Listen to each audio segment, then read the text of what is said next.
if you think about the course of this conflict so far, what we have tried to do is provide Ukraine with the capabilities it needs for the given phase of the war. In the early phase of the war, the defense of Kyiv, it was really about anti-tank and anti-air, the Stingers and Javelins, because that's what stopped the advance in its tracks. In the second phase of the war, it was really about artillery capacity to be able to halt the Russian advance in the Donbass. In this phase of the war, it's a counteroffensive. You need mobility, you need infantry fighting vehicles, you need tanks, you need combined arms operations, mine clearing equipment, breaching equipment, and so we have given that to the Ukrainians in droves. So from our perspective, we have not just looked at the question of what capability to provide to Ukraine through the lens of what will Russia do. We've looked at what is necessary for a given part of the conflict. How do you train and equip the Ukrainians to be able to execute that given phase of the conflict as effectively as possible? And then finally, I would just make the point that there is kind of two caricatures that I think are just wrong. One caricature is that the Biden administration is sitting around, unwilling to provide things because we're worried about the Russians. I think that is belied by the sheer magnitude, breadth, and sophistication of the capabilities that we have provided Russia. We have been prepared to take risk, and we will continue to be prepared to take risk to provide support to Ukraine. On the other hand, there's a caricature that says, don't worry at all. Don't even ask the question about what Russia might do, because that just betokens weakness, and why would you even consider that? Well, it is responsible for every member of NATO and for the United States to think about the Russian reaction when we choose to do something, because that matters for our security, it matters for global stability.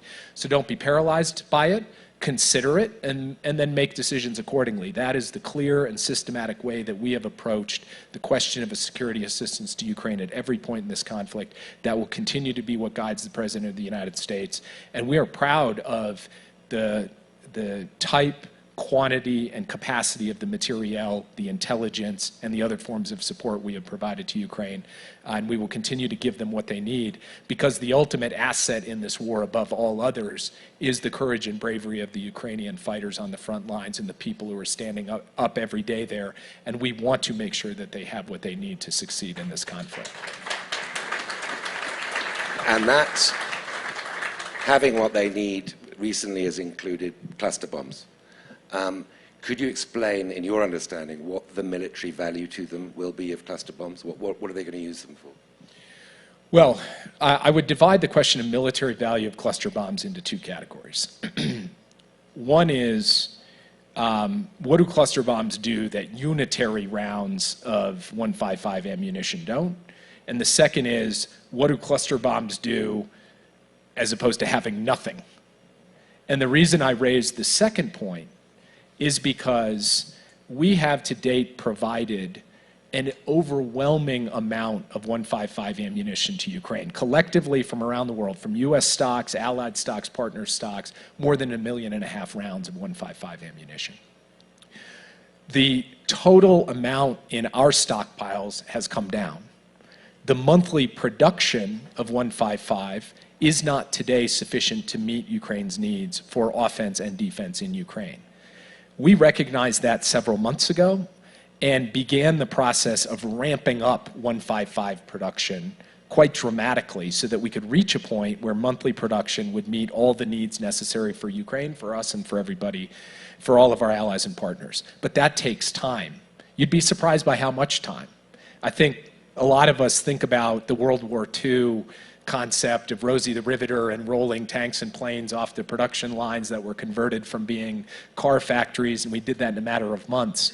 The sheer sophistication of these rounds, the supply chains, the workforce, the contracts, the time it takes to get from X thousand rounds today to triple X thousand rounds is not a matter of weeks, it's a matter of months. So we have a gap. And we need to fill that gap so that Ukraine is not defenseless, because we are not going to leave them defenseless. So that is why the President decided that to bridge that gap, we would provide cluster munitions, because the alternative to providing cluster munitions was them not having enough bullets. So the single biggest military value is that it sustains their artillery capacity in a war that is fundamentally an artillery fight.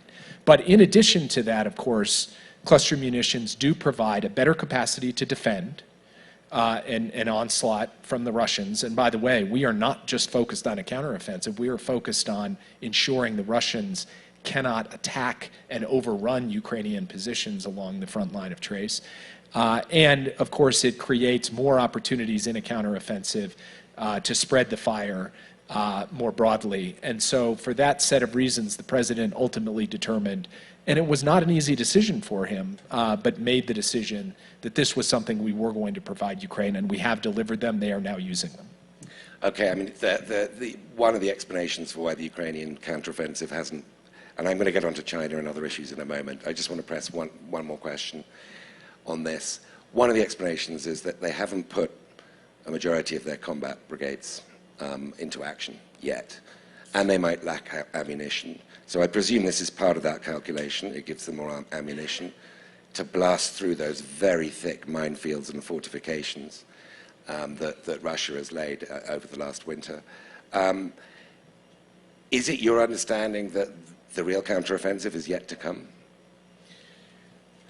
Boy, I cannot say yes to that question, because the real counteroffensive began the day the first Ukrainian hit the line and put their life on the line, and there have already been significant amounts of casualties and deaths of Ukrainian fighters in this counteroffensive. So it is well underway, and it is hard going. And we said it would be hard going because there are these layered defenses and minefields and other obstacles for the Ukrainians to work through. But it is also the case that Ukraine has a substantial amount of combat power that it has not yet committed to the fight.